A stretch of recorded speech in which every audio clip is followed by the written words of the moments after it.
Hello Mzansi. Hello world. Welcome back to my channel.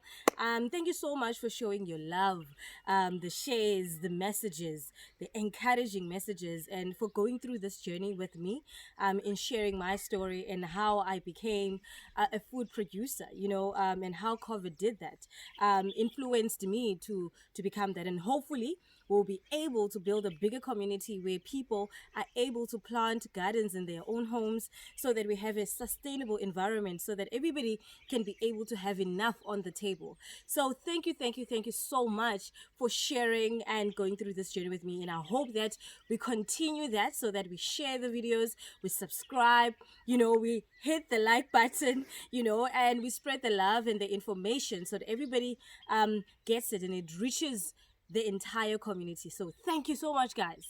Okay, so when we arrived here, we had beans into the soil.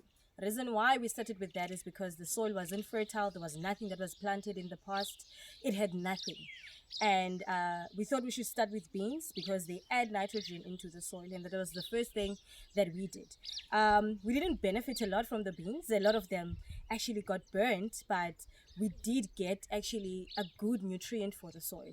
And then secondly, if you remember, I showed you the chickens that we have in our backyard, and its manure or their manure, we use it for nitrogen as well to add into the soil. So we make sure that whatever we plant, we add into the soil the nitrogen from the chickens as well. And that's a nice thing about having chickens, you guys.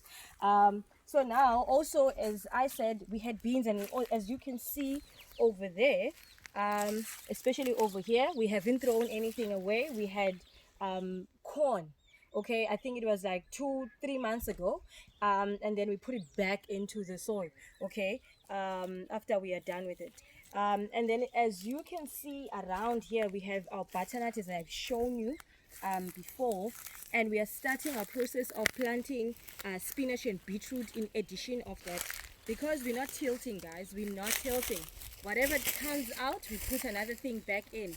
Okay, so since we removed our corn, we added in our sunflower, we added our spinach and our beetroot. So as soon as this butternut is being harvested, something else goes into the soil. Okay, and you want to make sure that we don't tilt because we are using that regenerative approach, as I have told you. So that's one of the things that we are doing to our soil, and the benefits of that, it doesn't just keep the soil rich, but also the water gets to stay into the soil. So you want also to have constantly moist into your soil, because some plants need that the most, like the spinach. Okay, another thing that we use, guys, is a lot of mulch. I know I touched on this a little bit on the last videos, but I want to show you something. Okay, so as you can see over here, we've been mulching on this since the beans. We've been mulching, and look at the soil right now. It's wet. Okay, it's rich. And remember, as I told you before, there was literally nothing.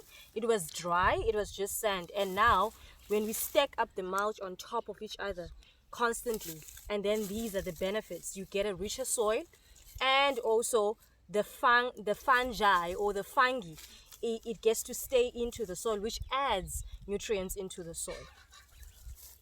It's just about, like taking care of the soil, and the soil will take care of your plants. If you have a proper, well taken soil, it will definitely give you fruitful plants, and then you can enjoy. All you have to do is take care of your soil. So I'm going to show you another method that we've used to condition our soil, okay, and to make sure that our plants grow nicely. So what we are doing, we are composting as well. So we found this bathtub lying around when we arrived, and we thought, you know what, why can't we make compost in this? So if you have a container as well at home that is big enough for you to make your own compost in, go ahead. It could be a small bathtub or a dish, as long as it has holes to make sure that the water comes out, there's enough drainage, you are not staying with the damp compost. So you want to be able to manage it as well. So I'm going to show you also what are the things that are good for your composting, or what have I used for my own composting. Okay, and none of these things, guys, I spent a lot of money trying to get them, or had to call someone. Are things that are naturally available to you. And for example, this carton, this egg carton thingy, it's what you normally have at home, and normally we throw this away. So now you're not going to throw it away, you're going to put it into your compost.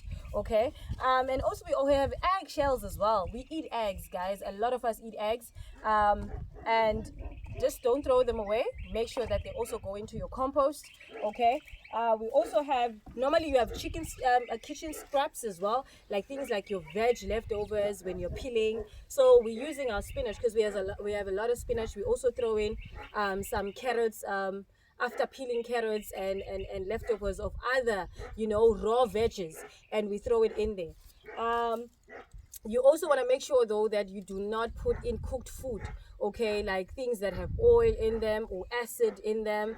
And then I'll go further and more into explaining later on what are the other things that you can put in. Okay, but it's good to put in your kitchen scraps in, okay, as long as it's raw. It would be a good addition to your compost. We also took some of the corn that we planted in the past, as I mentioned on earlier on. You put it in as well, and also some weeds. There are live weeds. As I have told you, we do not throw anything away. So whatever we take out, something is gonna need it. So we have to put it into use. We also have our cardboard over here that we are going to put in, and we have our wood, okay, planks, wood that we're going to also put in, and our chicken manure. Okay, as I said a lot about chicken manure already, and we're also adding it into our composting. And you can also add leaves, and fortunately for us, it's fall or it's autumn. The trees are naturally falling leaves. Okay, leaves are falling, so you also want to add them into your composting as well. As you can see, in the bathtub we have sand. Okay, you want to put this at the bottom of your compost before you put everything else. Okay, so I'm going to show you, and I'm going to do my compost, and then after that I'm going to explain further why are we doing this, okay, or how does it benefit our plants. Okay, so let's go.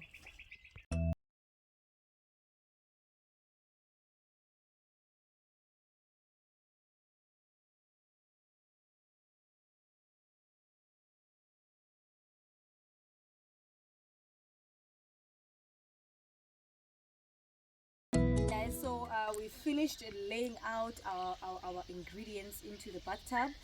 Now I'm just gonna throw in a little bit of water just to keep it moist. Okay, I don't want to throw too much, but I'm just gonna so you want to make sure that also your compost is always moist. Okay, and make sure that it's not in a direct sunlight.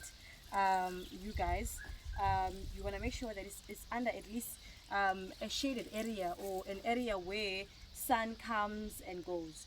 Okay guys, now that we are done with our composting, and we know what ingredients to put on, before I leave you, I just want to share something with you. Okay, as you notice that in some of our ingredients we added things like weeds. There's something about weeds, that makes us feel a type of way. Certain people don't like them because they're growing in their garden and they're disturbing the crops. But one thing that we can take away from weeds is that they're just like challenges. I personally like weeds because when they grow, I turn them into composting. Okay, so it's like challenges. Many of us don't like them because they overwhelm us. They actually challenge us. Some people do like them because it helped them grow. That's when you actually decide to turn that challenge into a valuable lesson. So that's my one point over there. So if you like this video, guys, subscribe, share this video with your loved ones, and let's get the community going. If you have any questions, any comments, anything that you want us to talk about, subscribe and leave the comment in the comment section. Until next time.